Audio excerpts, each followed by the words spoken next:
Yo, it's me. Welcome. The bass is dropped. It's Soccer Down here AM on a Friday, December 15th. I'm Jason Longshore. Jon Nelson's getting ready for Georgia High School Football Championship week. So he will be out for the first 3 days of the week. We won't have a show on Wednesday. You're stuck with me for Monday and Tuesday. I apologize in advance. We can get into kind of anything you guys want to. I think Bart Keeler and Abe Gordon are going to join in as we go this morning. We had champions, one in Mexico and in Argentina over the weekend, both in penalties. Both had their own bits of drama and such. We got all kinds of stuff to talk about from Europe. We've got some moves around MLS to talk about. All kinds of different things to get into today. So we'll kind of jump around a little bit.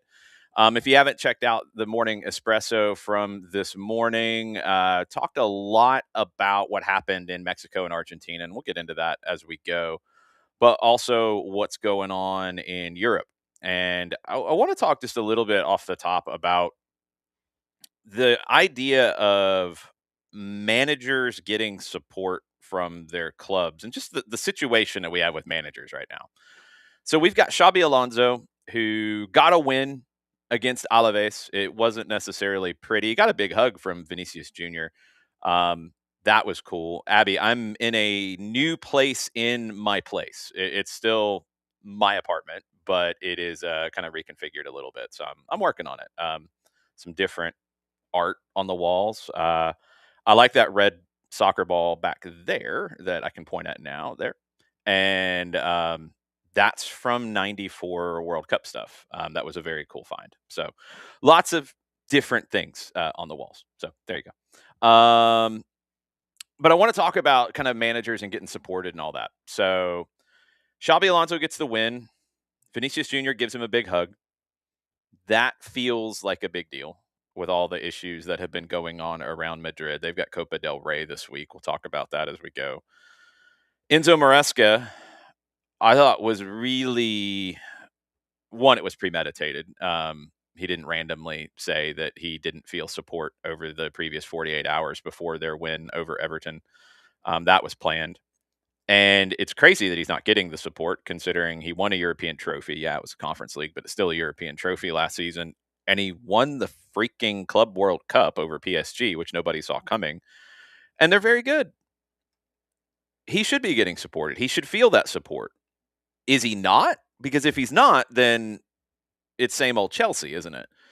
If he is, but he's maybe angling for more, then I'm a very interested observer as to where things go with Chelsea. We had a bunch of changes in the lower table in Spain. Managers or clubs who have already fired managers somewhat recently fired their second managers, and that's never going to work well. Real Sociedad, we're talking about you. Just all kinds of stuff. Now you've got Fiorentina in the mix in Italy where they might make another change. That stuff never works. And then that brings us around to Celtic and our friend Wilfred Nancy. They've lost 3 games since he took over. That's not good. The way this whole thing has been handled, and I've gotten into it a little bit on Morning Espresso, and I know we've talked about it on soccer over there. And when I start talking about Celtic, Jarrett Smith might randomly appear, so I'm ready for that. It's shameful how this whole thing has gone, and he has been set up to fail. First off, and if the board is gonna believe in him to hire him and give him a I'm not sure how many years he's under contract for, but a longish term contract. Wouldn't you set him up to have the best success possible? Martin O'Neill came out and he said that he was not asked to stay on, which would have made the most sense to stay on through the cup final. He was not asked. He said he only had a 10 to 15-minute conversation with Wilfred Nancy. And if Martin O'Neill is the steward of the club that I thought he was, I would have expected him to go out of his way to set up Nancy for success. And I don't know why that didn't happen. If that's on him, if that's on the club, if that's on Wilfred, I don't know. But why do you invest in somebody who has a very clear way that he wants to play and you hire him because of that?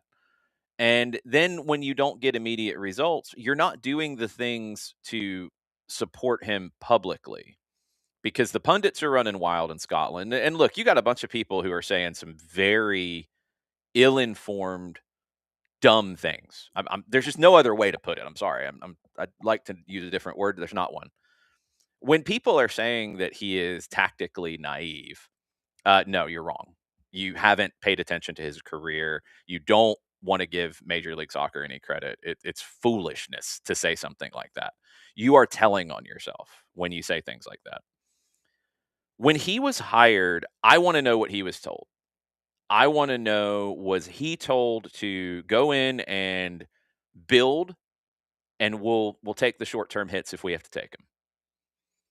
Was he hired and told, go win games now, we don't care about style? Which would seem to be foolish if you're hiring somebody who is very well known for a game model.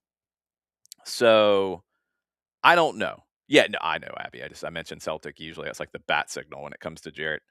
Um, I don't know. I don't know why this has been handled the way that it has. I hate it for Wilfred, who is just one of the classiest people in the game.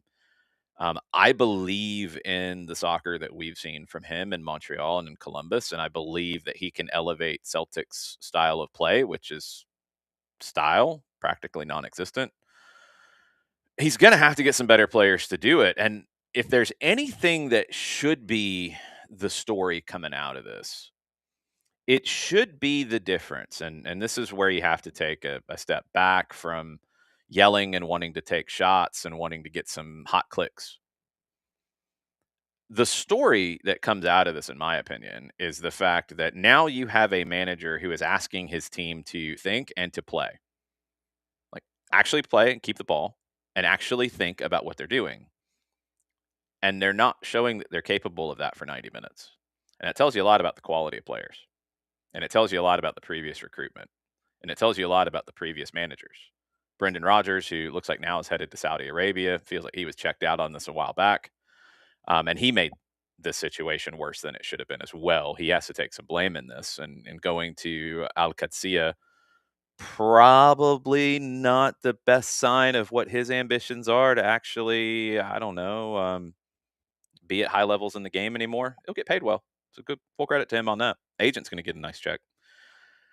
But you look at how Wilfred is trying to have this team play, and they can't do it, and they can't understand it. And yeah, it's been a short period of time, and hopefully that will get better. But it just tells you a lot about the board, their understanding of what it takes for a new manager to come in and be successful, and their previous recruitment. It seems it's not very good. And it's going to take some work from Wilfred Nancy. And I hope he gets the time to do that work. And I hope he can get a result here to shut some people up, because it's very obnoxious seeing some of the comments. And it's very frustrating as somebody who works in the United States and believes in the league that Wilfred Nancy comes from. And the comments that are so dismissive of it are just wrong. I mean, they're just wrong. Ricky, we'll probably get into the super draft a little bit as we go this week. We are picking really high, and I'm curious to see what happens out of that. The super draft is very difficult to predict, and I want to maybe preface any super draft conversations with that. It's very difficult to predict what these guys are going to end up doing. We'll see if Abe Gordon has any insight on this. If I can get him into the show, let's try it that way. What's up, Abe? How we doing, Jason? Good to see you. You're good. It's been a minute. How are you? I'm doing pretty good, man. It's cold outside. It's quite cold, so Yes. probably indoor training for everyone in the soccer world, the running community. We stick it outside though. It's been nice to run in the cold. Do you like running in the cold more than the heat? Especially for distance, like I just get massively impacted by the heat. Yeah. Like I ran yesterday, and when we finished, the guy I was running with was like soaked in sweat, and I was like a little bit of sweat, but not much. Like I just don't lose I just don't lose what I lose in the summer. And it's just so dangerous if you're not. And John has a long running joke about my hydration. It's honestly I mean, it's not dangerous, but muscle issues and all that Oh stuff. yeah, for sure. And in the cold, it's like, yeah, we just put our water bottles yesterday at the start of each loop. It's 5 mile loop. And so, I'm not going to go 5 miles in the middle of the summer without drinking water. I wouldn't make it. So I like running in the cold. I'm a short sleeve, shorts, cold weather runner. Everyone else does like longs or tights or whatever. I'd rather be cold for the first mile than like overheated for miles 2 through That's true. 10 or whatever the run is. So I just deal with the cold for a little bit. But the wind was kicking yesterday. That's for sure. Yeah, the wind was brutal. You're right. There is a balancing act. I mean, I think of when I was playing and it would get cold. You have to you have to try to stay a little warm, but then if you get overheated, it can be really uncomfortable and can't really change at that point. No, the problem with playing in the cold for soccer is never if you're a field player, it's if you're a goalie. You're just Yeah. standing there and you can try and tough it out and wearing shorts. Normally, if I play goalie, I'll wear longs. Yeah. If I'm a field player on that given day, I'll wear shorts. But like obviously in a full field regular game, I think that's probably fine. Like when you're in a rec league and you're getting subbed out after 8 minutes and then you just go stand on the sideline Yeah. until halftime, like you better have your jacket over there. But once you get going, I think you're normally fine. That's always the thing that worries me in cold weather games when you come back from halftime as well. I mean, yeah, you're going into a heated locker room, hopefully, depending on where you're playing. But it's always hard to get warm, get loose, then cool down, then get going again. Yeah, and I think when you talk about like the proper warm up, and I mean, I know you guys joke about it when you and it's obviously you can do that here in Atlanta at Mercedes-Benz Stadium where it is climate controlled. But Mhm. the teams that come out, with 30 seconds before the whistle, and you see a guy maybe do one little kind of mid-speed jog, and then you're like, I hope my muscles are contracting properly at this point. So yeah, especially in some of those games, and we'll see a little bit of that maybe become a bigger concern with the modified schedule, right? And Yep. again, I know you just kind of move what part of the season some of the bad temperature games might be in. Yeah. But yeah, it'll be something to watch certainly, and for Atlanta United who plays in a weather controlled arena, who practices in, even if you're outdoor practicing, I get it. Today it's relatively cold, but it's very tough to recreate what happens if you go to Chicago Yeah. or if you go to New York and face some of the teams around the country that are not climate controlled and the weather is just going to be worse than it is here. So that's probably a slightly new aspect of kind of the nutrition and the Yeah. science of Atlanta United that maybe I hadn't considered before with the schedule change. Again, you're just kind of moving what part of the season some of the tougher weather games might be. So that'll be interesting to follow. But yeah, the weather can wreak some havoc, especially. I mean, in soccer, we know the wind too can be Yeah. dangerous on balls that are lofted or whatever. So if there were a game yesterday in Atlanta, the wind would have probably gotten someone a goal they didn't deserve. Yeah.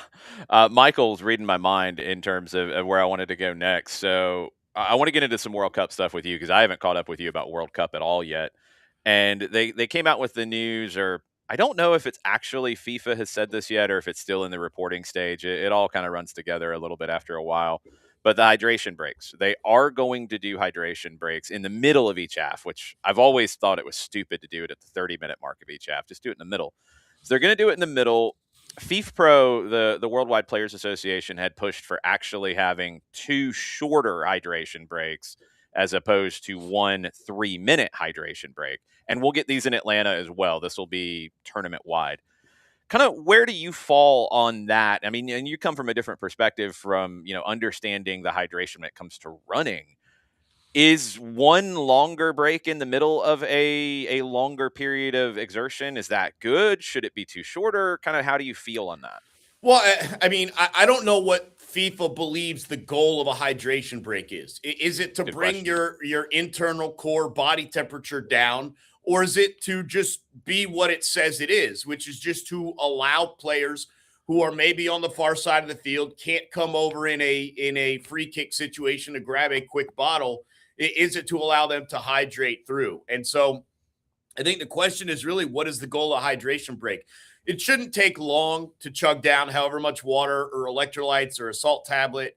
Or, and again, it's still only 45 minutes plus whatever stoppage time. So I mean, there's a running thing. You're probably not dealing with salt tablets at that point, but electrolytes or just general water. My thing is just like, it should be short. It should be quick. It also needs to be added on to the end time, to stoppage 100%. time, and make sure we do that. I think I saw, maybe, did they say 3 minutes They're saying 3. So it's going to be 3, which, and I agree, this does help you a little bit in terms of sponsorships and commercials, because if you're not, because right now when you do a hydration break, we don't know how long it's going to be. When I do college games and there's hydration breaks, a lot of times college games, because we're dealing with college producers who are used to commercial breaks, so they're always wanting to throw one in. So they'll try to squeeze one in on a hydration break, and it might be a minute, it might be 3 minutes. We don't know. With this now, we're going to know it's 3 minutes. It's World Cup, which is the most expensive property in terms of commercials you can find, because you don't get many. And now you're going to be able to squeeze in a good 90 seconds to 2 minutes of commercials on top of all the other money you're going to make. FIFA's happy. Broadcasters are happy. Yeah, and quite honestly, like, I also just think you have to, I get it. It's an indoor environment. It is controlled. I do think you have to do whatever you're doing across the board. I don't think you can have it's only a hydration break if it's over 83 degrees, or, I mean, God forbid we start to figure out what the dew point numbers actually mean. But I think you just what is the wet bulb temperature, I think, is the one that they describe in this. Well, and I'm like, what? I always, especially again, going back to like summer running, I was like, well, it's only so-and-so degrees. But obviously here in Atlanta, with the humidity, and then you look at the dew point, and I don't know, they say like, well, if it's a dew point of 72, it's dangerous to run in. I'm like, well, it says 74, but I got 8 miles on schedule, so just got to deal with it. But I do think you have to have it everywhere just to keep things even and level, and kind of get into the pattern of it. I also think that probably does help the officials and the scorekeepers and deal with, as you meant, like, just it should be an obvious stoppage time addition. It shouldn't. I mean, you should never have less than 3 minutes of stoppage time. That's the moral of the story. Like, that's your minimum now. It'd be wild to have a 3-minute stoppage for water, a hydration break, and then the fourth official is like 1 minute. I'm like, well, so at least it gives them something uniform to work with. But, we'll see when we get there how hot it really is, how necessary it is. It'll be interesting to see, because it also, again, it's a hydration break. It should be quick, but it does allow the managers of these teams to adjust earlier than halftime, which and I know there's a little bit of relaying messages and stuff like that, but I mean, direct adjustments to guys that, again, maybe you can't reach during the run of play. So it'll be interesting to see if it parlays itself into that at all. I wish it was a little shorter, probably 2 minutes. And again, this goes back to the commercial aspect of it. Right. It shouldn't take you more than 30 seconds to get to the water and back to your position from the water. I don't know how much you need to chug, but if you're taking down a whole minute's worth of liquid, that's quite an achievement. So I think it's the signal from FIFA. One, you do want a commercial break here, and if you do 3 minutes, you can squeeze in. Like, I kind of think it'll be 90 seconds of commercials. I would like to see picture in picture with it. That's what I was going to ask. If you're going split screen, double box. I would. Yeah. If I'm producing, that would be where I'd want to go, just so you're showing. Because what's going to happen too, I think the other element that has been an evolution with this is, I remember when they first started adding hydration breaks, and it was very strict. Like, coaches could not talk to players. And then they realized, like, you're not going to be able to actually police that, and you're not going to start throwing yellow cards all over the place. So they've let that go. So now it's almost like a TV timeout. And we see what that does in basketball, for example, in terms of the flow, in terms of being able to make some minor tweaks. And you can't make a bunch of subs, but you can make some changes to what you're doing. I'll be very intrigued to see which managers take advantage of these situations. Yeah, and the other thing I was thinking of when you kind of compared it to basketball is in what are the situations in which these officials call for the hydration break? You would think only, in It'll my be at a opinion. stoppage, yeah. Well, I agree it'll be at a stoppage. They're not going to, run through play. Yeah. But is that stoppage a free kick in a dangerous situation, or is it a corner kick, or is it because I would only do it. You may have to play with the window of time. I would only do it after a goal kick or leading into a goal kick. I could do a goal kick would be my preferred for sure. Right.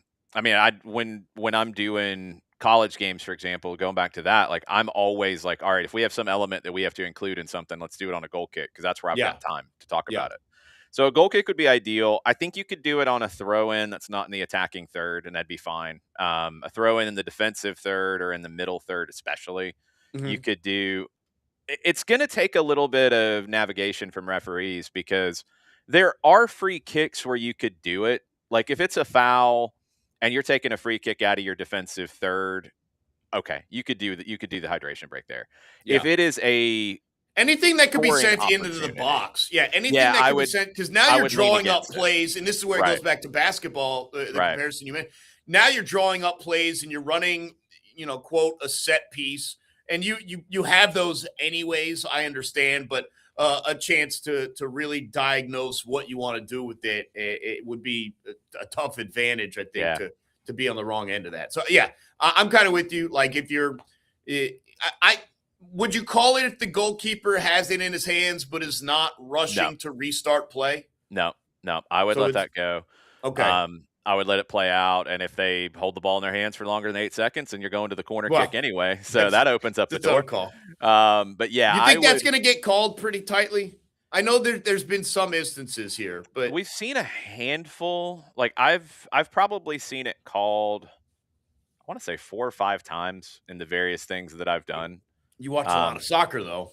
Yeah, I do. It's not that much, and I know they're holding on to it for a lot longer than that. They're playing quicker. I think the threat of it is definitely playing quicker. So that helps. What's the specific rule? Is it just 8 seconds in general? Is it 8 seconds from when 8 seconds when you have attacking players clear? I think it's control, so you get wiggle room in it. Mm-hmm. Like if you see goalkeepers now, they'll want to waste time and they'll let the ball sit, and then when they pick it up, it starts when they, I think, have it in control and can play. So that nonsense where they gather the ball and then just fall down on it, that it's doesn't kind of when they the get to their feet. Yet. Yeah, it's kind of when they get to their feet. If the officials should be able to be like, you didn't have to go to the ground on there. Your 8 seconds start now, because I don't like that time wasting myself. Yeah, I don't either, but it's kind of hard to eliminate, and we're gonna get into some of this with Bart here in a little bit as well on the referee perspective of it. I saw one college game because I got all messed up in a college game this season at Mercer because we actually had an MLS referee on the game, which was crazy to begin with. Jose Carlos Rivero in Macon, Georgia, doing a Mercer men's game was wild. But he called a goalkeeper holding the ball for too long. And he didn't go to the corner. He gave the indirect free kick, which was the old school way of doing it, which I had only seen called twice in my life. One of them was the Olympic semifinal for the U.S. women against Canada in 2012, which sparked all kinds of controversy.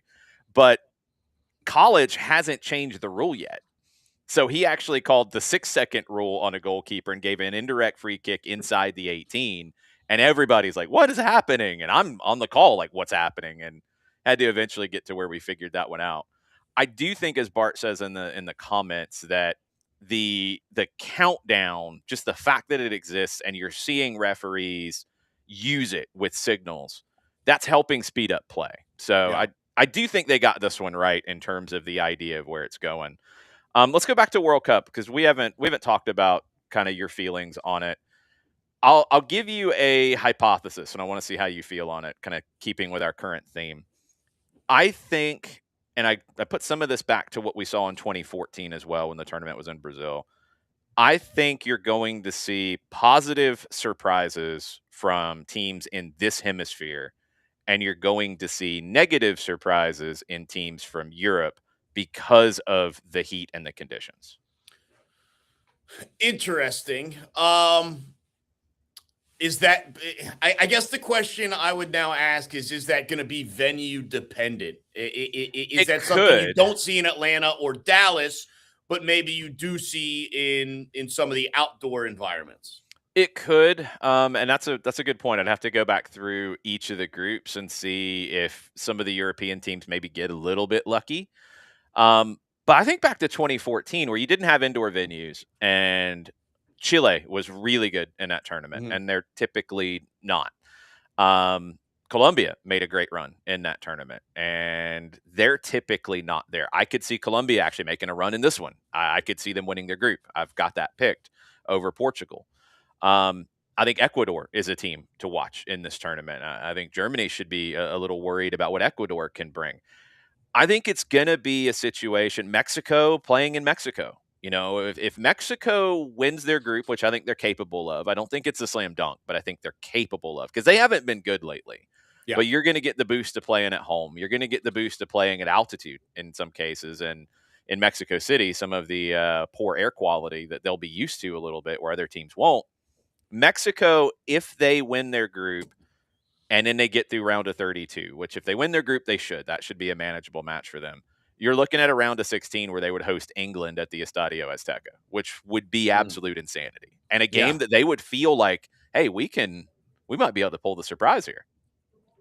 Yeah, and I think probably the way I would look at it is your style, that your country's style of play, I think also is going to be a factor there. Yeah, If good you're a point. little bit slower and building and patient, I don't know if it's necessarily going to catch up with you the same as if you're up and down the field and really asking your midfielders, really asking your wing backs to just do a crazy amount of work, get up the field, helping the attack, get back. So I think it also depends on what sort of style your team plays and Yeah. what you're asking those players to do. Because to your point, does it necessitate that some of those teams that are very electric, very energetic, do they have to slow down their style of play? Is that something you kind of weigh? You can't change your team too much. It's the World Cup, but you also, I mean, you can't get burned because 75 minutes in, you've already had your second half hydration break and you've just got nothing left and Yeah. you've already used subs and all that stuff. So, I think you'll see more goals in the last 15 minutes in this tournament than maybe right. any tournament we've seen.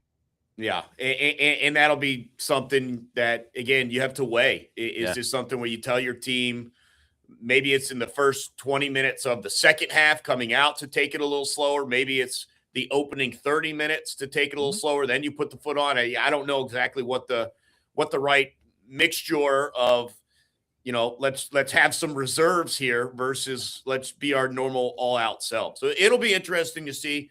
I mean, I think just in general that historically at World Cup, you just teams are better in their own hemisphere. They're better in their own Generally, yeah. continent. So you have that kind of anyways. But you're right. I think you do talk about some of the climate and some of the expectations and who's prepared for it. I think that'll be interesting. Let me ask you a question. Yeah. You may this is just off top of your head. Is there a chance that Germany gets to Atlanta in any of the post group stage games? I'd have to go through the scenarios to see if it's even possible. If they win their group, I don't think it is. Maybe the semifinal. I can't remember which side of the bracket they're on off the Yeah, top of my I'm head. only asking because we got the news last week, although it's not confirmed that the Falcons are going to have another international game. I know Mhm. two more games next year in the NFL are going to be played in Germany. Obviously, they had the Germany game this year. I do think it'd be interesting if Germany came here, the Falcons go Yeah. to Germany. Some of the fans, German fans, might have an opportunity to see where the Falcons play their home games at. It'd be a nice little Yeah. allegiance to strengthen the tie between the Atlanta Falcons / Atlanta United and Germany and the German fans, both soccer and football. But I didn't know if that was possible even.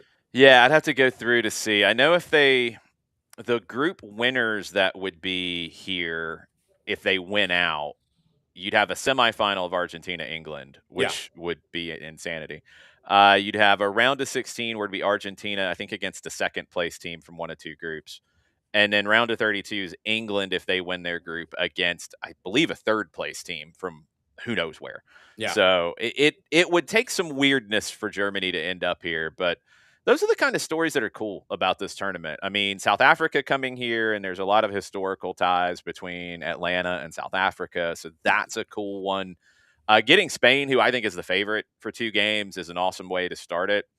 Cabo Verde, with their great story, come in here, and there's connections to Atlanta. Aiden Torres, his family has Cabo Verde heritage, all kinds of different things. Bart says if Germany are the runners up, they could end up making their way through Georgia, Yeah, I just think it'd be a which cool is tie-in possible. with Falcon stuff. Yeah, Yeah. no, I could see Ecuador winning that group. That's another one where, like, you get to that game, and I think that's the 3rd game of the group.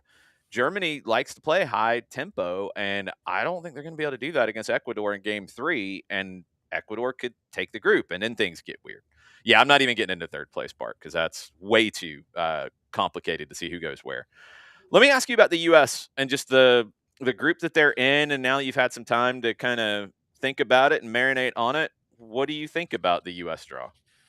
I think you're setting yourself up for success. I do too. I think at the Yep. end of the day, it would be even second place and advancing. While ultimately, what determines if this is a good run for the U.S. comes after group stage, I still think it'd be a massive disappointment if you're not first place.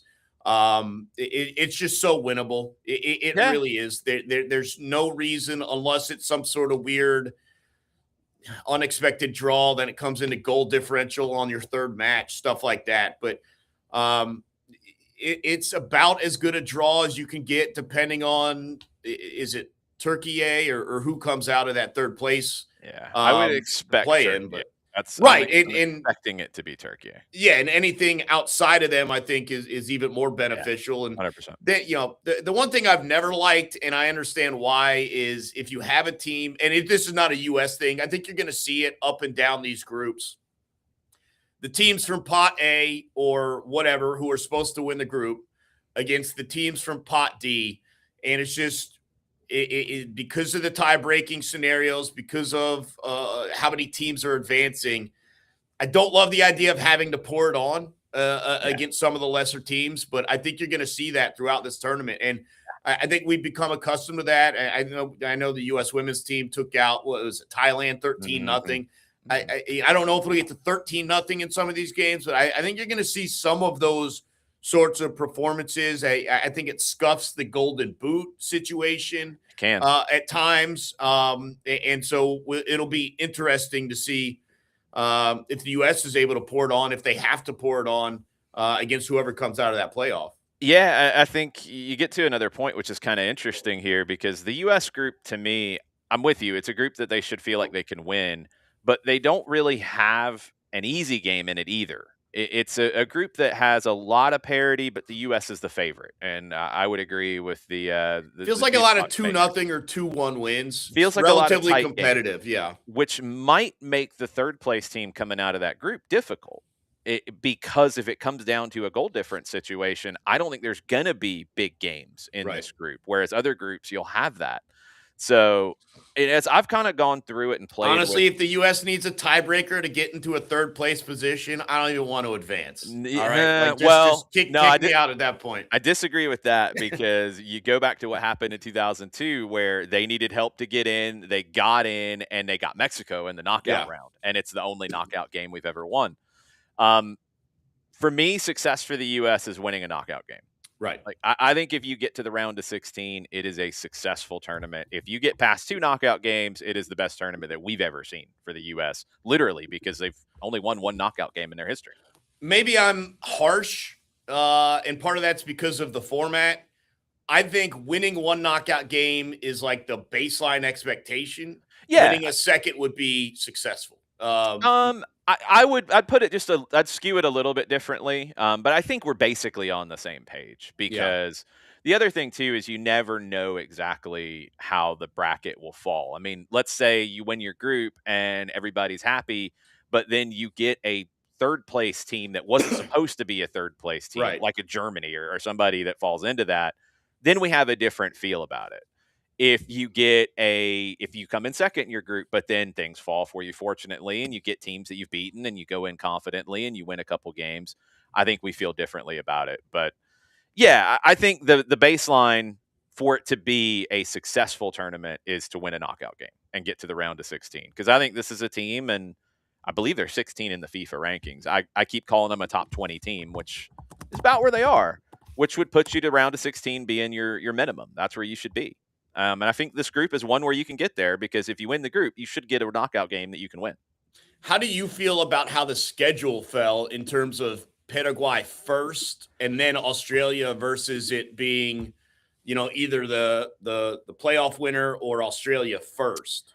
I would have liked to have had the playoff winner first if I got to pick it because I think they're going to be the toughest team in the group. And that's what throws these groups. And I think we have a good sense on what they are right now, but the playoff winners from Europe end up throwing a team that would have been a pot 2 or a pot 3 team into your group. Right. The interconfederational playoff winners would all be pot 4 teams. There was actually talk that UEFA was going to lock the playoff winner into the pot where their highest seeded team would be. They ultimately didn't do that. So, like Canada's group, if they get Italy, that group dramatically skews, even though Italy hasn't been great in the World Cup as of late. They're still Italy, and they still have the talent that they have. Turkey, a talented team. Denmark could go into Mexico's group, talented team, and it makes that group much harder than the others. I like to have my hardest game first because then if it doesn't go well, I get 2 games to regroup. Yeah, you know what you got to do. Australia is the weirdest one in this group for me because I think they're the weakest team. But I think they're a team that has absolutely no problem making the game ugly and physical, and as we saw in the friendly, potentially dangerous when it comes to injuries at times. And that makes the weakest team like they're not a weak team who's happy to be here. Where okay, if you get a couple goals on them, you feel like you can coast. They're gonna fight you, and maybe literally, and that creates possible for injury and possible for cards that can hurt you later in the tournament. Would you have delayed the draw until after the playoffs so you just had the full field? No, I don't think you really could have by that point, just the way the calendar works. And maybe going forward you can. But remember, we're on instead of a 4-year cycle, it's actually a 3.5-year cycle because of 22 being where it was in the calendar. Right. So you lose 6 months that if you could have got the playoffs done and then had the draw like immediately after. I don't think you could have afforded to do the draw just for everybody's travel purposes and all that. You couldn't have done it April 1, which is when you would have had to do it. It would have been too late. So I think I just kind of a bummer not really knowing, Yeah. not just for the U.S. who got one of the playing teams, but just for a number of the groups who still don't know. Yeah, for sure. What do you have coming up this afternoon on your shows? Tease your shows for everybody. Yeah, we're on 11 to 2, 11 a.m., 2 p.m. on 92.9 The Game, the midday show with Andy and Randy. I don't know. It's a kind of weird Monday. Yeah, because the Falcons had the Thursday game. So normally this would be a heavy Falcon reaction. And I was joking with Mike Connie. I was like, I don't know where the guys are going to start today. Like I put in the rundown, hey, Jalen Johnson has 4 straight triple doubles. But like, is that a story? Are we just going to talk about old man Rivers out there not being able to get it done for the Colts? Serious injuries, the Chiefs dynasty. Yeah. Green Bay Packers playoff chances, or not playoff chances, but hopes when they get to the playoffs. With Micah Parsons takes a hit. So I don't really know what we're going to talk about. I know as the week goes on, certainly the college football playoffs is going to take a bigger role here, especially because the Falcons have already been eliminated from playoff contention. But that gets going Friday and then a triple header Saturday in college, and we'll find out who Georgia's playing in their next round. Probably Ole Miss, but you never know. So, yeah, it's going to be an interesting build over the course of this week. All right, I'll ask you one more before I let you go that kind of ties into where we were with World Cup. How did you feel about the group of 5 teams in the college football playoff? Are you happy they're there? Or are you not happy they're there?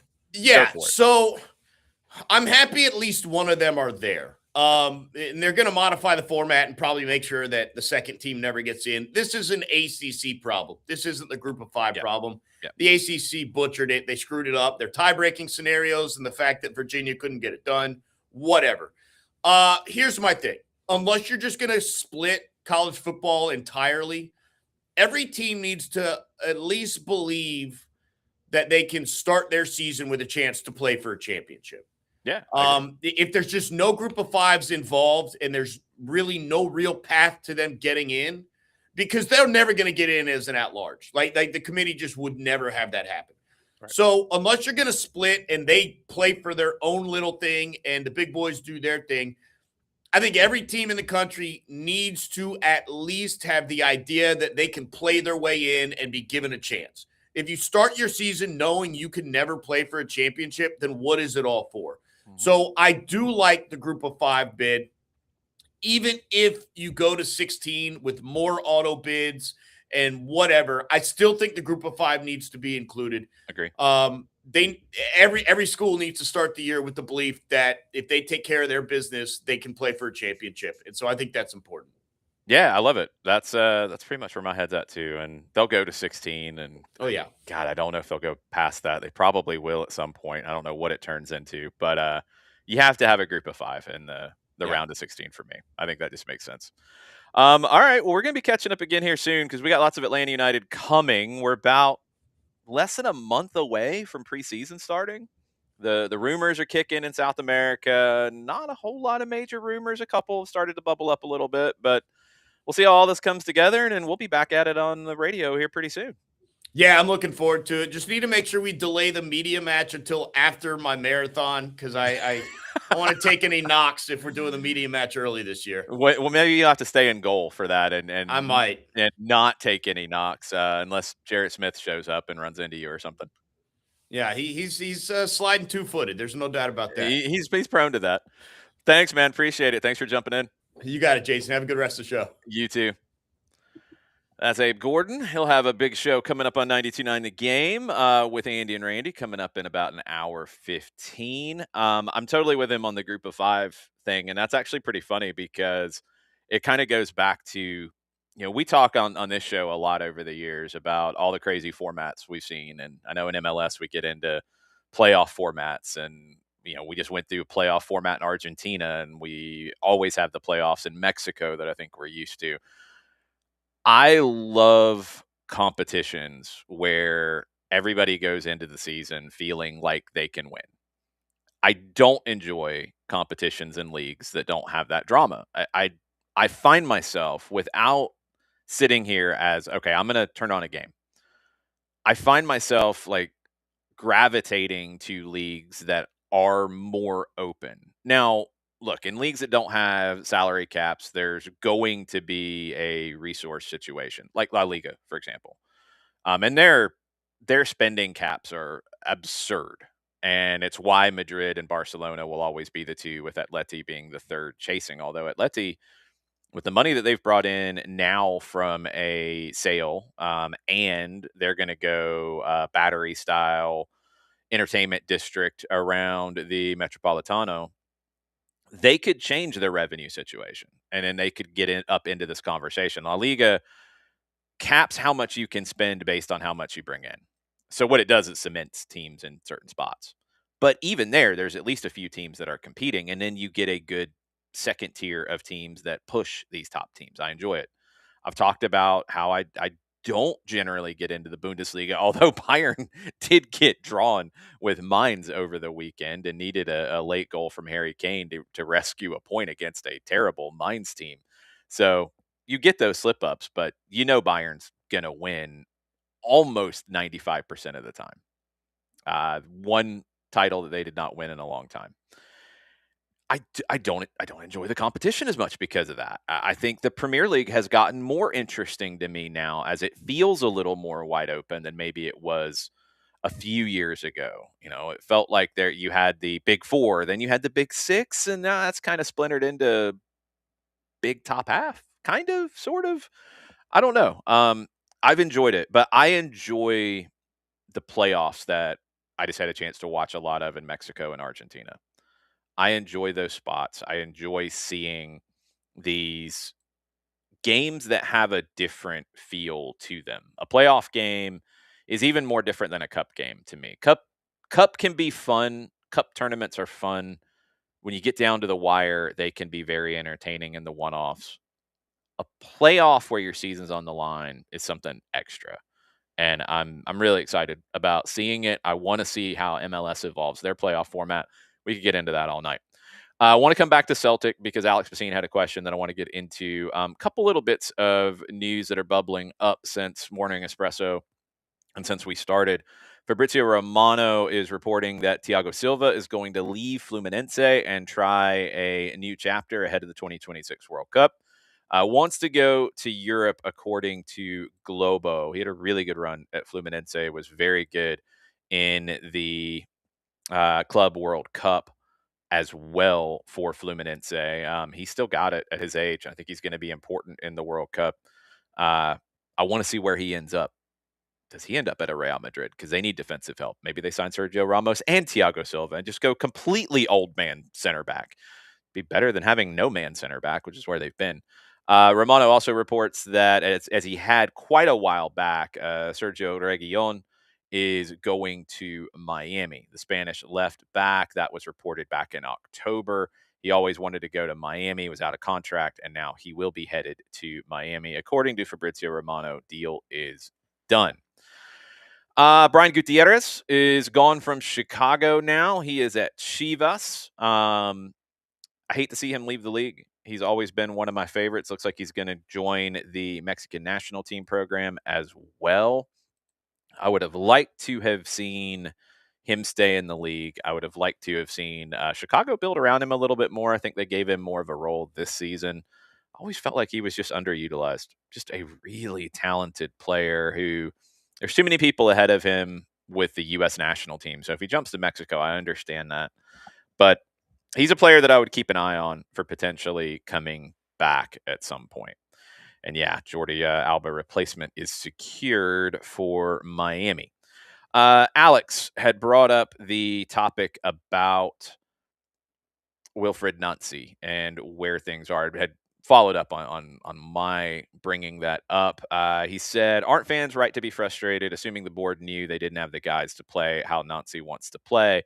Aren't they basically punting the season by making the change now?" Here's where it's a little complicated. And let me finish his follow up as well. Being frustrated doesn't require questioning someone's coaching skills or the league they've come from. Absolutely. They didn't make the change. And this is where Brendan Rodgers, and I think his role in this has to be talked about. I mean, Brendan Rodgers just basically quit and said, "I'm done," and said he was frustrated with the board, which I think he had a right to be. I don't think the board supported him with spending the way that he needed. I think the roster, the talent on the roster is showing that. But the way he left when he did, they had to bring in somebody. They decided not to keep Martin O'Neill in that role for the season. It sounds like he might have wanted to do that. I don't know. I don't know if that was ever a possibility. It probably wouldn't have been the best thing for them. But the way they did this, I do think fans have a right to be upset, but it's misguided. I think, and I'm not even really getting into the fans as much as I'm getting into some of the Scottish pundits who are, I mean, after game one, there was talk about, oh, Nancy's using a tactics board. Yeah, so he had like a handful of training sessions with the team and he's trying to create the way that he wants to play. So he's literally showing them again because they're not understanding, because they're not at the level they need to be, not just physically, not just technically, but tactical understanding. They're not getting it. So he's got to show them. That says more about the players than it says about the coach. And the fact that pundits and fans joining in, but pundits attacking a manager because he's using a tactics board is stupid. So if you use a notebook and you point it out, or you use your hand, you're like, do go here and here, here. If you do that, that's okay. But if you literally use a tool that makes it easier to show what you want, that's not okay. Really? Okay. Sure. And even getting into him wearing green trainers, green shoes. Stop it. Just silliness. And the problem is when that stuff starts, that stuff gets into fans' minds. And then at times can then spin out of control, as I think we've seen with some of the comments about Nancy. But also, some of this is coming from pundits who know better or should know better. And if they don't, then they're trolling. And a lot of times that's what happens. And it's a shame that that's the media world that we're in right now, that trolling gets rewarded with attention and trolling gets rewarded with engagement, but it does, as we see, whether we're talking college football, NFL, soccer in any country in the world, it does. And what happens so often is when it does, then bad opinions become canon, incorrect opinions become canon, and people follow it. And it again, it spins out of control. And it's very frustrating. Because in this case with Wilfred, I think it's painted a picture of who he is as a coach that's just absolutely incorrect. And that's a shame. He deserves better.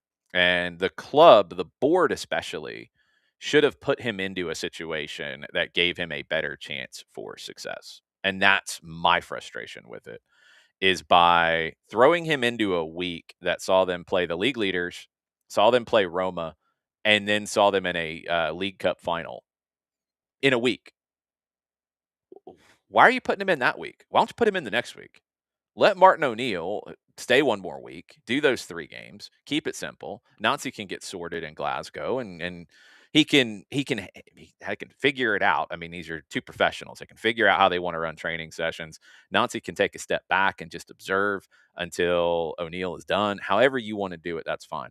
But let O'Neill handle the big week, because it's not going to dent his legacy if you lose these 3 games. Instead, you lose the 3 games, which there was a very good chance they did anyway. And now you have a narrative about a manager that's incorrect. And you've soured your investment, which is just really stupid. There's not any logic behind it. It feels like you have sabotaged your own investment here if you're the Celtic board. So that's just my thoughts on it anyway. Bounce around a little bit of news before Bart joins us and we get into some referee stuff. We'll get into England a little bit more with Bart. I want to talk about his beloved Arsenal with him. In Spain, I watched a good bit of Barcelona and I watched a good bit of Madrid this weekend. Just my thoughts on it. I really enjoy what Hansi Flick is doing at Barcelona. And I was skeptical when he was hired. I wondered if it was too different from the Barcelona DNA. It's it's exaggerated in some aspects, but I don't think it's foreign to the Barcelona DNA. Not at all. I like that he is, and I think if you've listened to me long enough over the years, I think you know the kinds of managers that I enjoy and respect the most. I like teams that want the ball. I like teams that are bold and aggressive and attacking. Hansi is that, to the point that I think there's always the question, like, oh, drop the linebacker, just drop the defensive linebacker, and you'll be okay. It's not that simple. That's not how it's not how it works. It's not a video game setting to change. He is so aggressive because he has such a strong belief in his team winning the ball back high up the field. It's similar to, again, exaggerated, but it's similar to how when you study Pep Guardiola and you hear him talk more behind the scenes instead of like what he says publicly all the time. He focuses so much on the defense because it allows his offense to do what he wants it to do. Hansi Flick is focusing on defending high up the field and winning the ball back high up the field. And that's, if you do that, you can play the defensive line high up the field. And when you play a team like Osasuna, like they did over the weekend, you had 10 guys, all their field players within 35 yards of the goal, and they suffocated them. And they eventually got the breakthrough, a great goal from Rafinha. Madrid, on the other hand, looked all right. It's kind of been how Madrid's looked.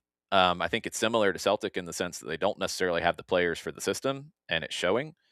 Uh, the hug from Vinicius Jr. and Xabi Alonso was a key moment in Madrid's season, because I think it allows them to let Xabi Alonso grow into the role and build what he wants to build. Because if that had continued to get to where it's Xabi versus the locker room, I don't know if he could have survived the noise in Madrid, because insane. I think that hug, and I don't think it was just completely spontaneous either. I think that hug from Vinicius Jr. to Xabi Alonso is going to allow them to get through this and work through it. All right, let's bring Bart Keeler into the mix here and get into a whole bunch of things. What's up, Bart? Jason, it's freezing outside if you haven't. I did make a walk outside earlier to take the trash out, and I did not enjoy it. It was way too cold. This is not what I signed up for. I'm trying to do like the early morning walk, get the blood flowing in the morning, and today I don't think the blood was flowing very well. No, no, the blood And, was frozen walking outside, and the wind not pleasant at all. you know, Um, I want to get into a bunch of different things with you, but let's start where you kind of chimed in on the conversation about referees. mm, I have really liked the 8-second change. I know everybody's like, "Oh, why don't you just enforce the law that you already have?" You didn't, because an indirect free kick is such a thing you don't want to use. A corner, I can live with that and mm. force goalkeepers to play a little bit quicker. I think it's worked well. I think when I first started having to use it as a referee, I don't like having to constantly be counting in my head every single time the player has the ball and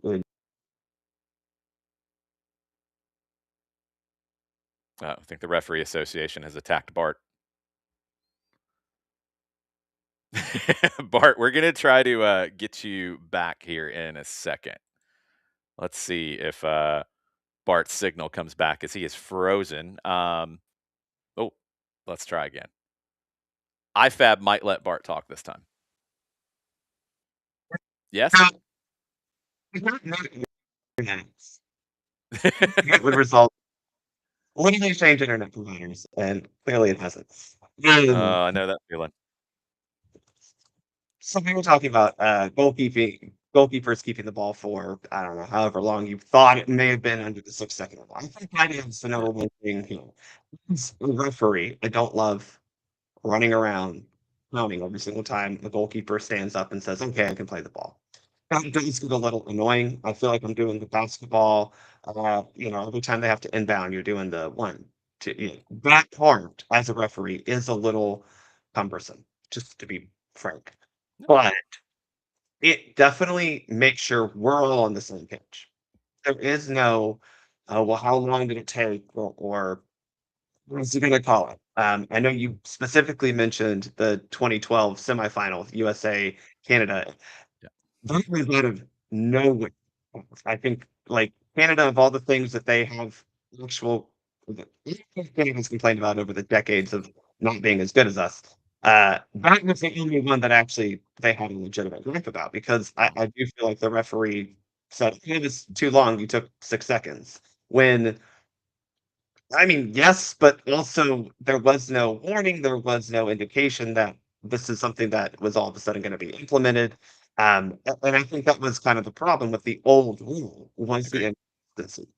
This time, we I am telling you 5, 4, whatever however you wanna count. I think that makes sure that we all understand where we are. It gives the goalkeeper a countdown in their own head. Well, obviously, usually starts when the goalkeeper has possession of the ball and is then able to then like stand up and play. That's basically where we're at. Yeah. Now you can start it if I mean, how many times have we seen the goalkeeper catch? Brad Guzan was the master of this. Catch the ball across where there was no one around him.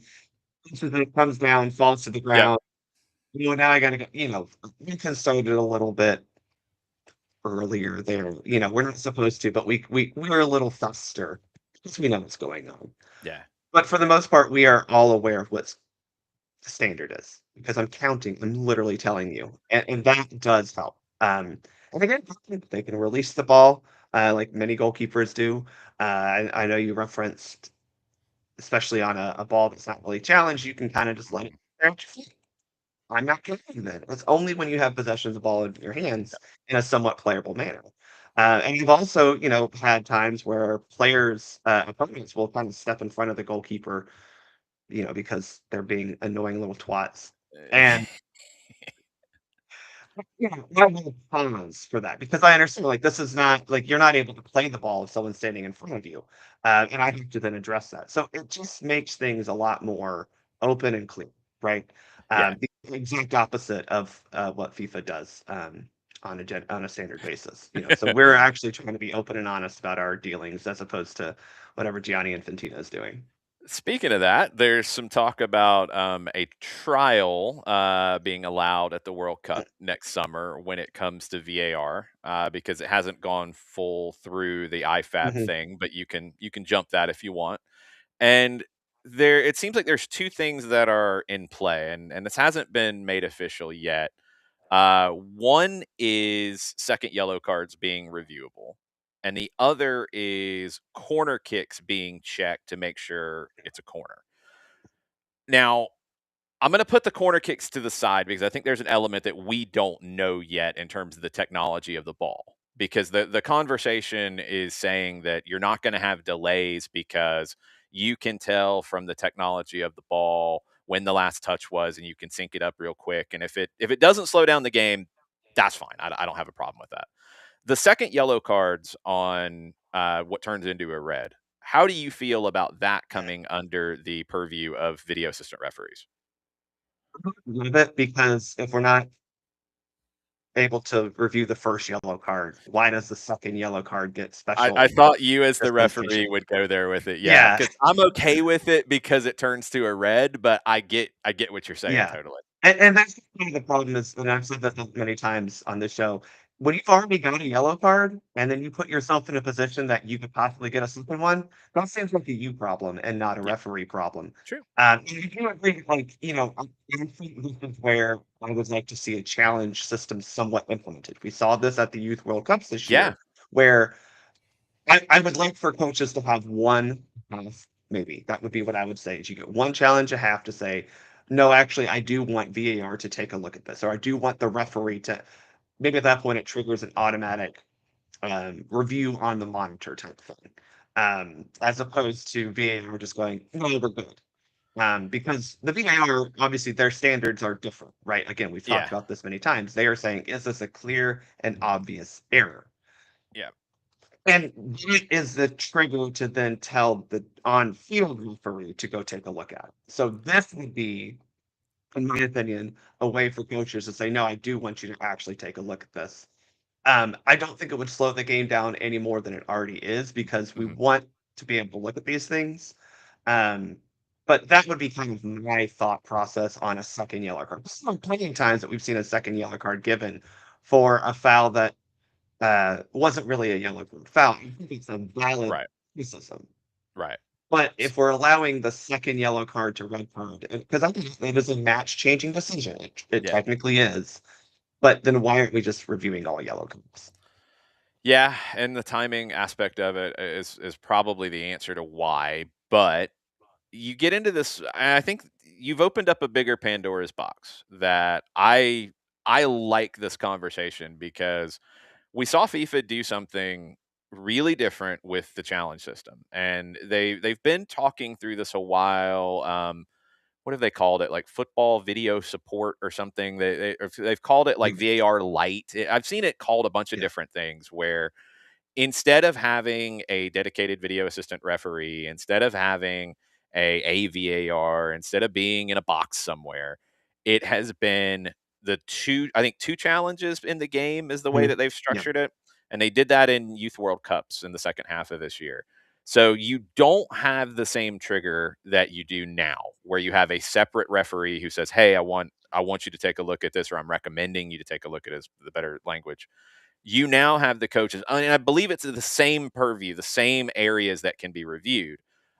Yes. The coaches say, "I want you to review this," and you get two per game. And I think if you get it right, you get your your card back. You get to do it Mm, again, kind of like we see in American football.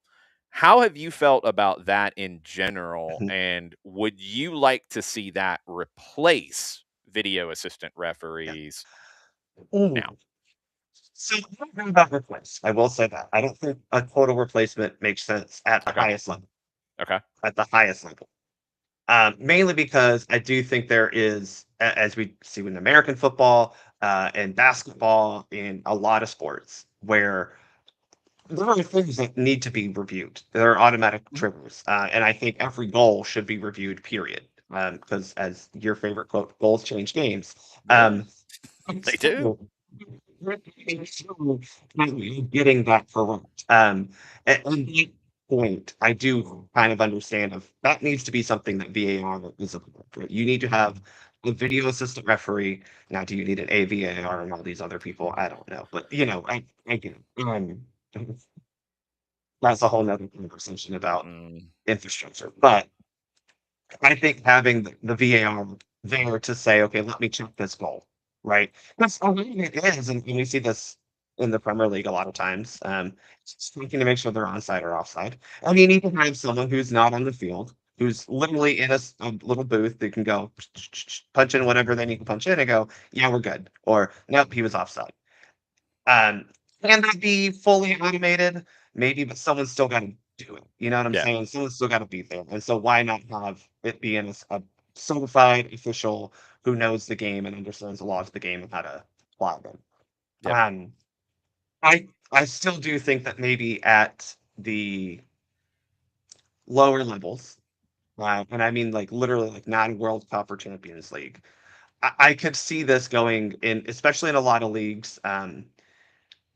Sorry, Jared, I'm gonna throw this out there, like Scotland, no, that, 100%.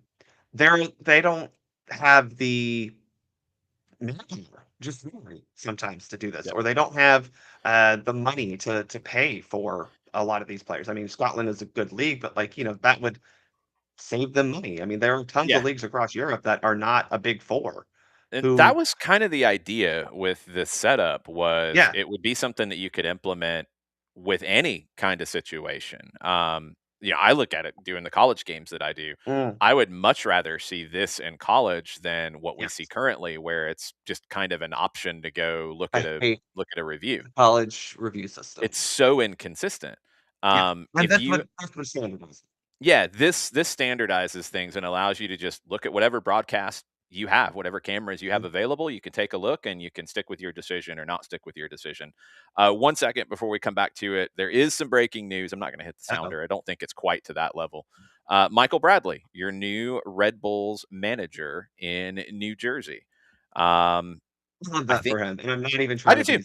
like. No, I've said it for a long time. Like Michael Bradley's one of the best players that this country's ever produced, and I feel like he took way too much blame for things that were not on him.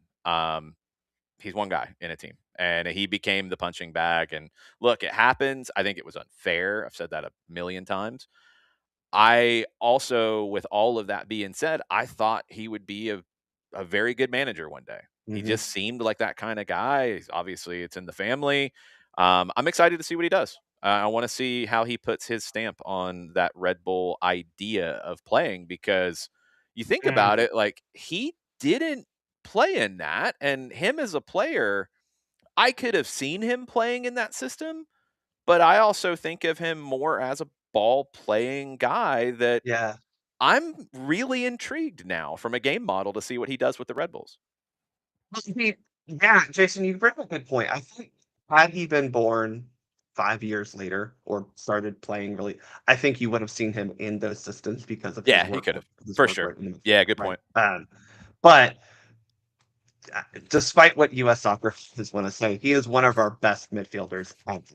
And I No mean that problem. Yeah, sincerely. Like, I mean, putting him 100%. up there with Claudio, with with Tab, with all those guys. I mean, one of the best. Better than Jermaine Jones, despite what people want to talk about. But Oh, Jermaine was a different skill set. yeah. Oh, man. Don't even get me But started. I think this brings me up my favorite talking point when it comes to US soccer. We need more of our national team players to become coaches. Yep. I see this all the time on the women's side, and it drives me crazy. Name the only like there's only one, truly one US women's national teamer who has had any sort of success as a coach.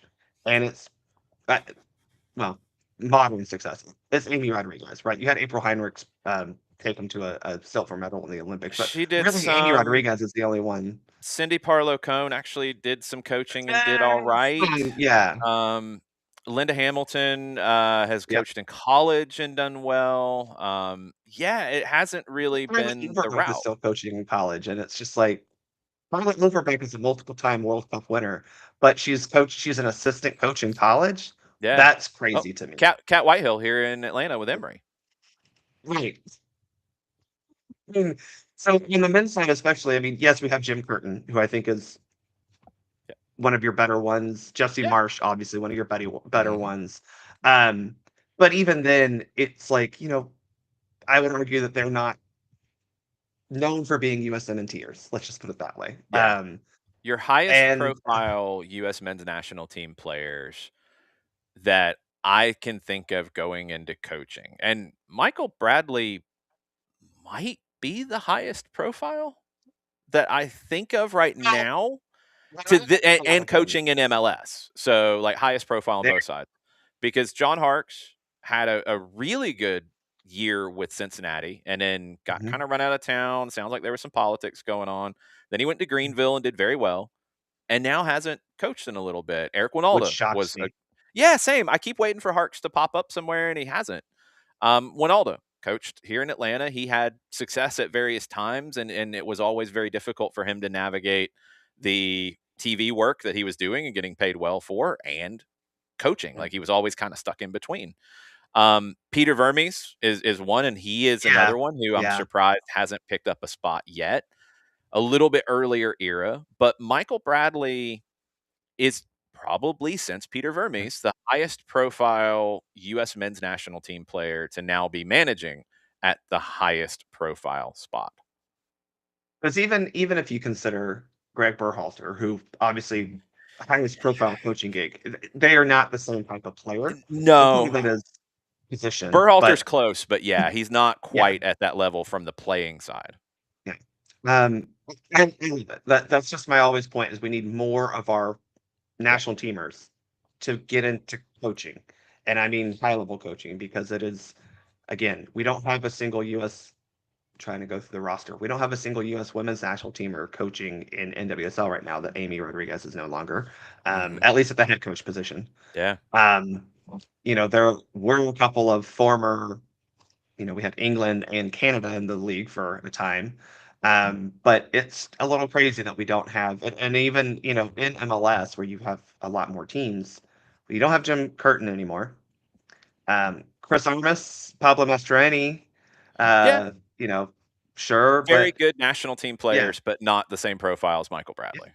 and then Greg Berhalter. So getting more Yeah. involved. I mean, it it more goes back to my kind of point is we need more Americans involved in American soccer because Yeah. if we're not taking care of it ourselves, then we're leaving it to people who may not have the best of intentions.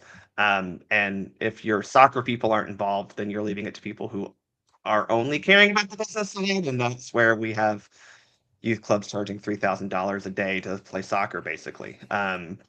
But that's a whole nother conversation. That is definitely another conversation, and I could probably hit the, adult language trigger for Um, sure on that one.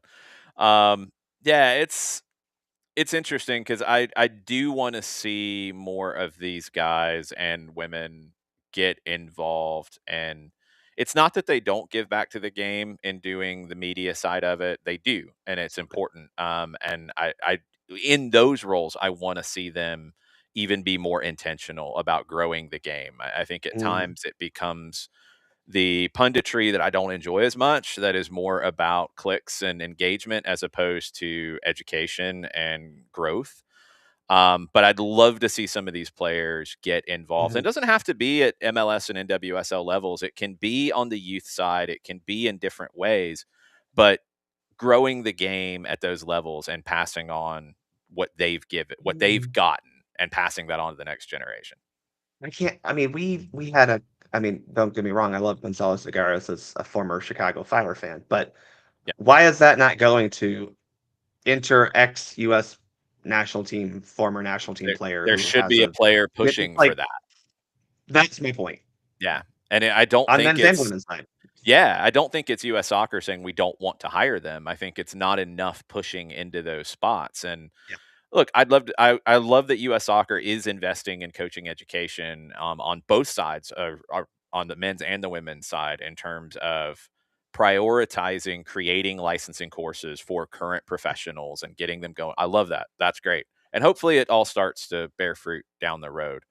Um, it we could get into the growth of US soccer a lot, and we will over the next 6+ months with World Cup coming and all the Yeah. effects that that's going to create for it. But I want to come back to the video situation a little bit because I I've leaned and I did not think I would. I remember when they started talking about challenges and all that. I'm like, oh, I don't know if that's going to work in this sport. I don't know how it's going to feel. I really liked it in the Youth World Cups a lot more Mhm. than I thought I would. And I think my one of my reasons for being okay if that became the way that we do replay. And I think you still need to refine some things and work on some things. But if that was the system that we end up choosing, my frustration with VAR and center referees at times is when you get video assistant referees that have more stature than the center ref. And you get into the situations. I think in England, we see referees very rarely go against video assistant referees. I think we see more of that here in MLS, but Mhm. it's still this idea. And look, maybe it's down to the training of the video assistant referees of when you interject and when you don't. I Mhm. still think there's some disconnect in how the process works a little bit from that side of it. Well, every league and every national association has kind of their own protocol for it. So that is number one issue that we're running into, right? Is yes, England, the FA, the EPL, and the EFL have different standards of intervention. I do think that MLS has a slightly lower threshold, which does, as you point, and I don't know for sure because I haven't sat in on these meetings, but based on Yeah, what I'm seeing, I agree with you that I MLS would agree. sometimes you have a guy that says, "Oh, you need to take a look at this," versus, "Oh, this is clearly wrong," and that I do Right. wish in MLS we kind of went more of the VAR needs to be the one to say, no, this is not a clear and obvious error, or this is a clear and obvious error. Please go take a look at it. Because Right. even if it was like, oh, no, you got that wrong, it wasn't a foul, there's still some decisions that the referee may need to make. It. Maybe it's simulation. Maybe it's, um, oh, no, actually, no, I do think that I feel justified in giving. That's a possibility too, right?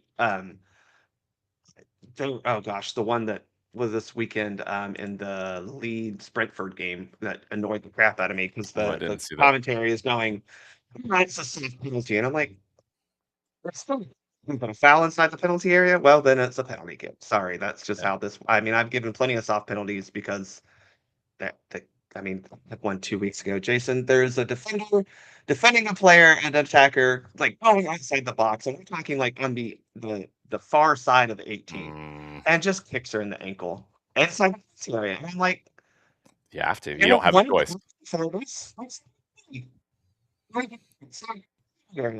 Anyway, I hate that because I do think that seeps a little bit into some of the way that VAR looks at things. It's like, oh, is that soft enough for for a penalty? Right. Look at this foul, it's a foul. Right. Sorry, I hate to say that to people, but if it's a No, gray area, it's it creates the other conversation that I know has been had at least been talked about of not making every foul in the 18 a penalty, and that's another possibility you could tweak. I do think that like my standard would be similar to how we have with uh we talk about double jeopardy being, oh, it Mhm. must be a legitimate play on the ball.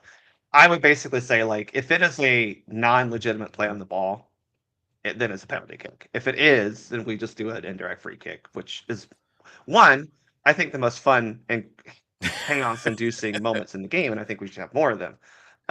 But I think it does like several times that you're just like, hey, this ball, like, why are we calling a penalty kick for a guy who gets fouled, leaving the penalty area, still inside the Yeah, penalty area, at the edge of the box near the corner? Like that right. doesn't make sense because it's not a direct threat on goal. Agree. And so I do believe that. But to VAR point, I think challenges make way more sense at levels where training, human power, infrastructure, money may not be up to the level of, and this is this, by the way. The Lions in Premier League are at that level. I'm sorry, despite what people want to say.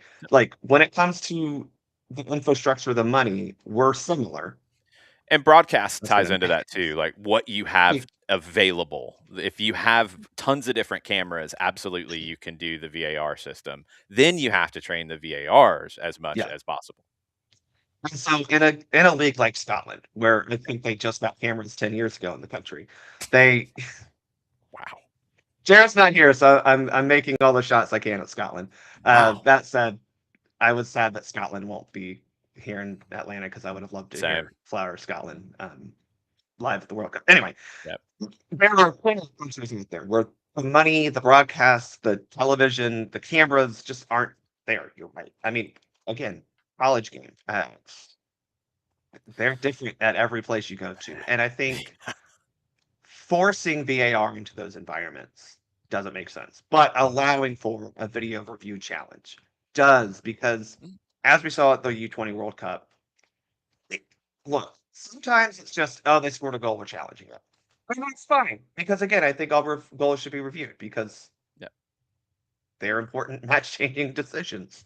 Um, but it at least keeps, in my opinion, if we know that we only get 2 a game or 1.5 or whatever it is, we know how many stoppages we're having. We're not having a Mhm. stoppage every time a goal is scored to be like, well, maybe, or Yep. a ball goes out of play and you're like, hold up, we got a thing coming down from the VAR, and you're going, Yeah. what is being, we don't even know what's being checked. Right. I do think that would help. Now, again, at World Cup levels, at Champions League, at CONCACAF Champions Cup, I do think that VAR needs to be there because these are, in my opinion, the highest of highest levels, Yeah. and I we need think to make where sure where that I'm we're where I'm keeping getting that there. now is I almost feel like we go to a hybrid that we see with American football, where it's some things are automatic checks and Hmm. others are challenge. Maybe that's where you end up going. It'll take forever for that to happen because I think the rest of the world's still a little more foreign when it comes to using replay and using review and all that. I wanted to ask you about Arsenal before you take off Boy. because I think with it wasn't a good game over the weekend, but they get the job done. They get the 3 points, which is all that matters in the grand scheme of things. How do you feel at this stage of almost the midway point? You're almost to Boxing Day and all of that, and you're leading the table. City is strong. Villa is stronger than we thought they would be. Liverpool is a mess, but they get a win. Hmm. Everybody else, Chelsea is sounds like maybe there's a little bit of a mess behind the scenes. We'll find out, but they're in the mix. How do you feel about Arsenal being where they are in the table right now?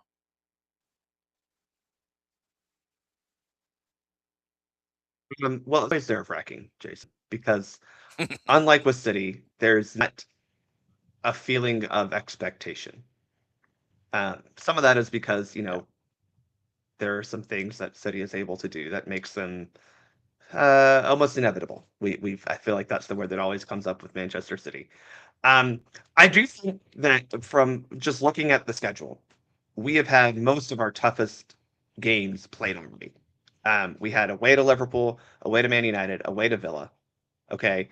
Um, the next fixture is at the Emirates. So from that standpoint, I'm going, okay, sure, we lost at Liverpool, we lost at Villa. Both of those games, by the way, on are games we probably could have won, just because if things go differently. Um, you feel confident. Right now, though, it feels very similar to a lot of Arsenal seasons where we go, well, half the team's injured. We're down to our feels like our eighth choice center back. And from that standpoint, you just go, if we can get healthy, we'll be fine. We get Gabby Jesus back Mhm. over the weekend. He scored, well, kind of scored, caused an own goal, if you will. That is a positive. That I think is where we're at right now with Arsenal, and that's where I'm at is going, okay, we're getting results.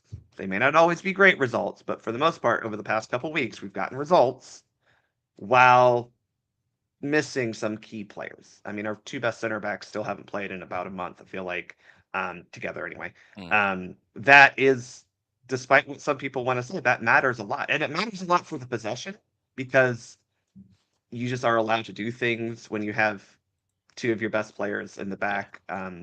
You get those players back, I think you're feeling a lot more confident. Now, we are coming up to the silly season in the Premier League. The summer's not the silly season. It's playing 17 games in 15 days. That's the silly part of the Premier League, the way they love Yeah. to do this over the Yep. holidays.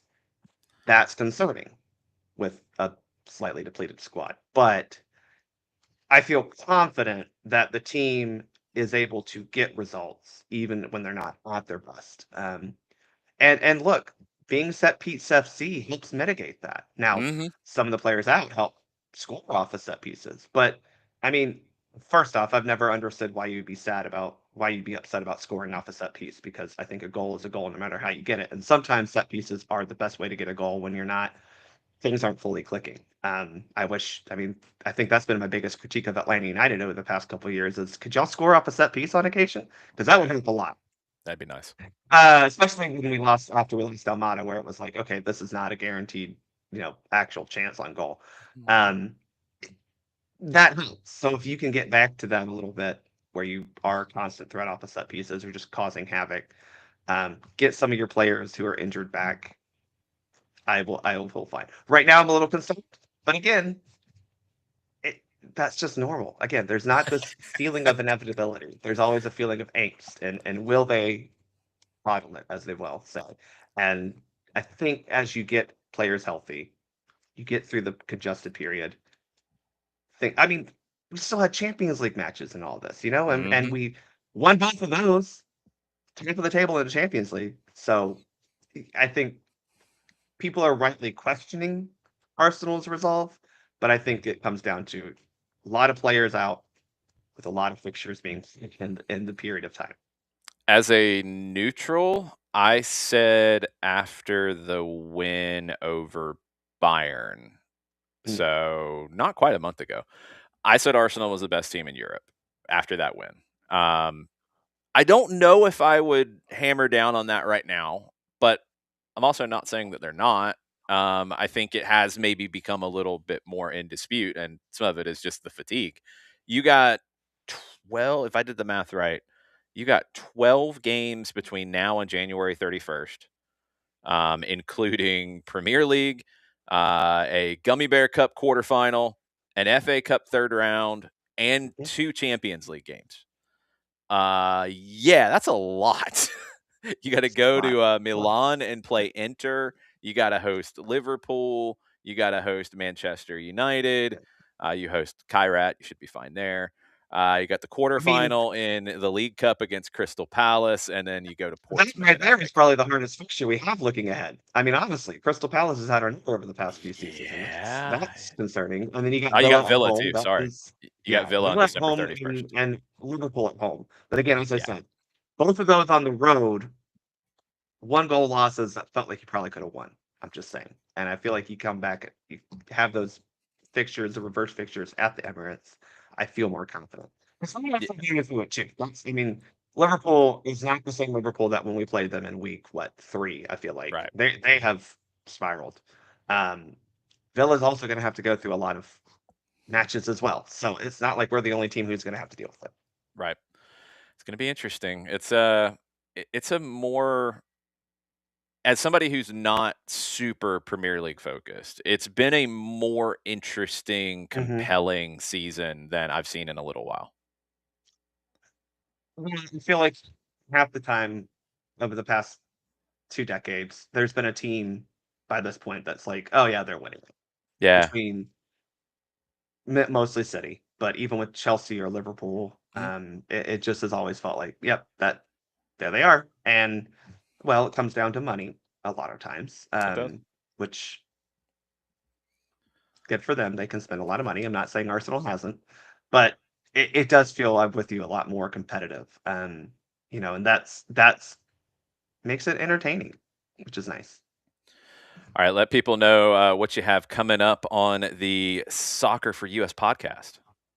So we're hopefully going to record tonight or tomorrow. Okay. My good friend who comes on the show on occasion, Lawrence Dockery, he does every year he does an attendance amalgamation. He does like one whole attendance table. He does USM&T and USW&T. attendance. And so we're going to talk about that because, Jason, spoiler alert, they're looking down this year.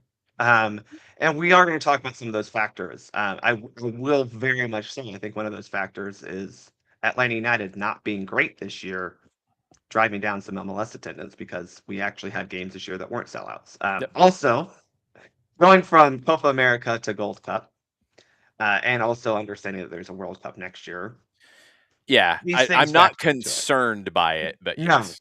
no. And so we haven't speak about because NWSL was down, and I think a lot of people are freaking out. And I just think people need to kind of understand where attendance usually lies with soccer in this country and how Yeah. it does kind of ebb and flow based on things around it. But Yeah. that's our topic of discussion this Okay. week. Interesting. Very interesting. Make sure you tune into that. We'll have that on the network here coming up soon.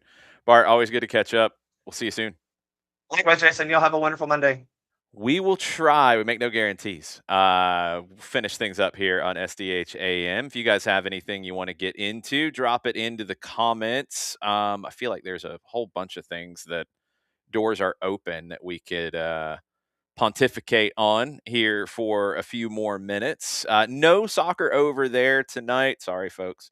I'll be back in the morning with another edition of SDH AM as Jon Nelson is preparing for high school football over the next 3 days. The state championships, he's had his own drama to deal with there, as there's been court cases and all kinds of stuff going on the Georgia high school football front. That finally got resolved. But he'll be there. Madison Cruz, our own Maddie, will be on the sideline for the next 3 days, maybe 4. No, I think it's just 3 days. She'll be on the sideline for those as well. No SDH AM on Wednesday. I have some other things that I cannot get away from, and John will be very busy. So that's what the schedule looks like this week. Just a couple of housekeeping things. If you're not subscribed and you like to get a newsletter of the daily updates in the world, sign up on our website. You can go to soccerdownhere.net/connect and sign up for the morning espresso. We're going to invest a little bit more in the espresso. It's going to have a new look for 2026 and beyond. I'm excited about how that has grown throughout the year. That is every morning. It's usually in your inbox anywhere between 8 and 10 a.m. There's also a podcast component, but you get that wherever you get your SDH podcasts. So make sure you are signed up there. We are going to have some new merch for you for 2026 as well. That will be coming over the next probably month or so.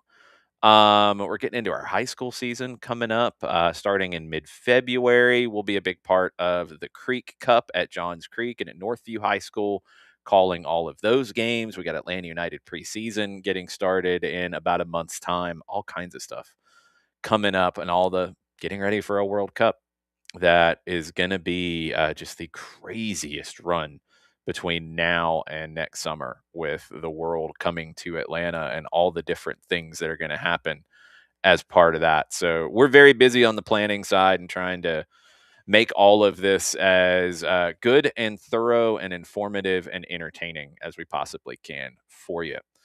Let's see if there's anything else on the news front that I wanted to jump into that we haven't touched on. If you missed it, Toluca won the Liga MX crown last night. Penalty shootout went all the way through the 11 and then back around again.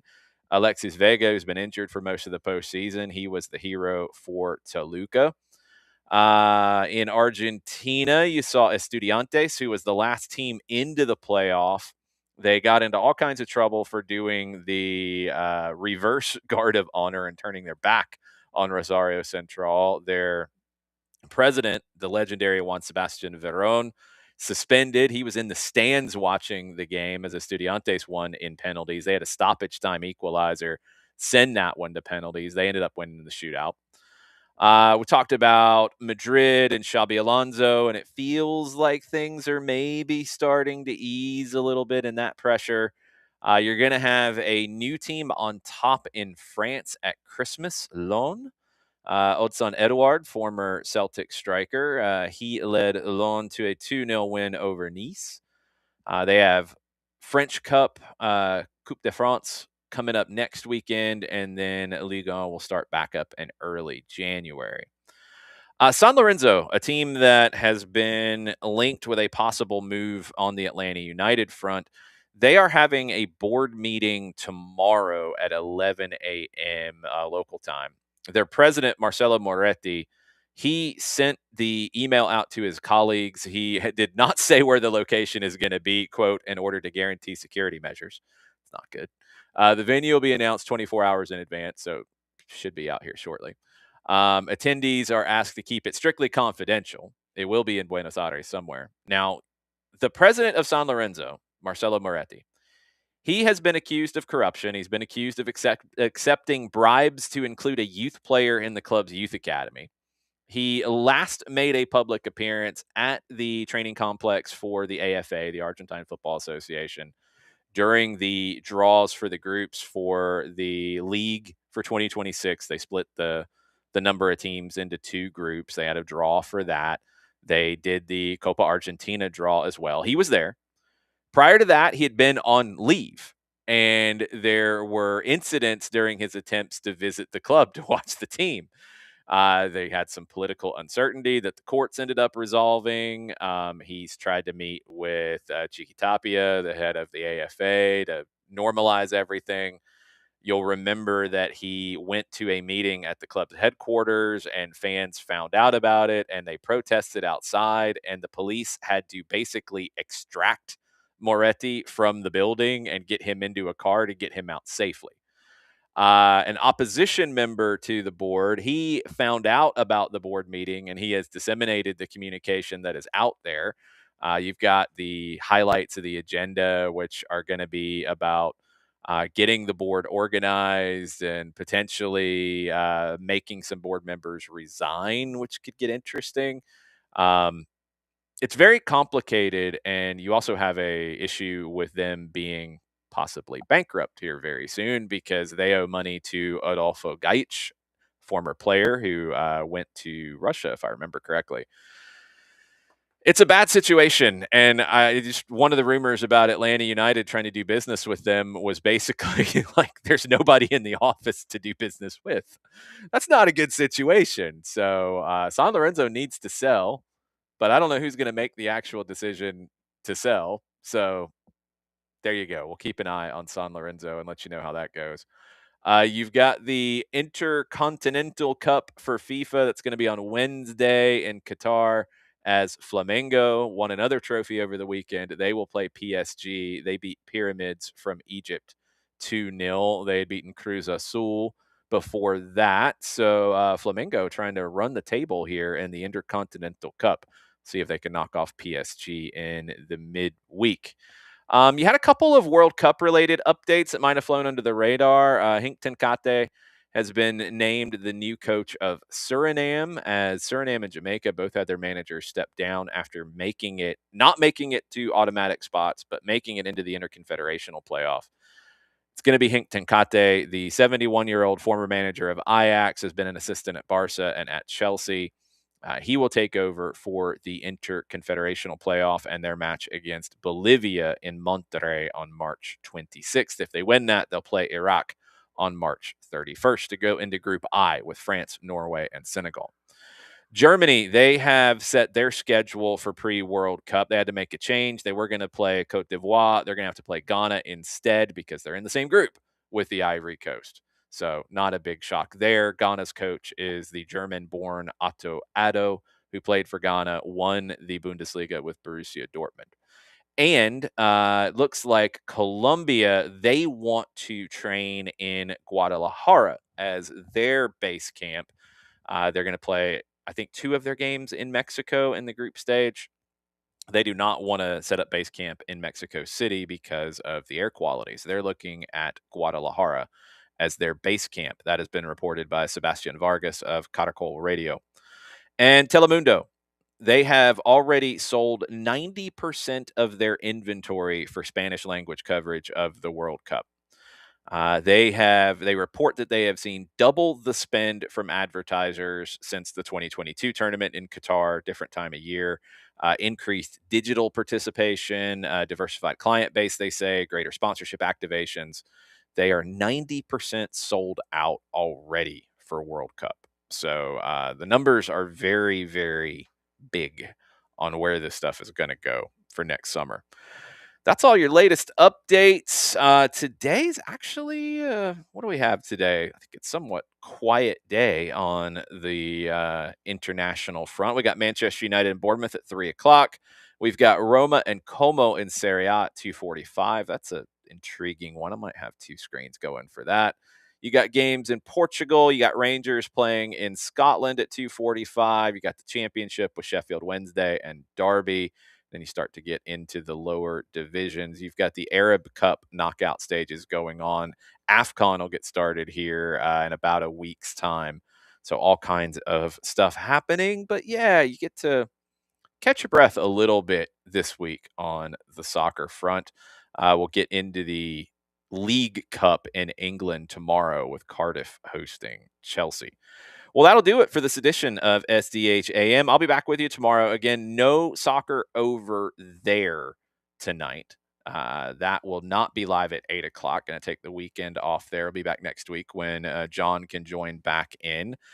And I'll be back tomorrow morning with you as John is out. Well, then we won't have a show on Wednesday, and John will be back for you on Thursday with all the usual suspects there with Nico Moreno and Nino Torres. So y'all have a good rest of the day, and I'll see you tomorrow morning for another edition of SDH.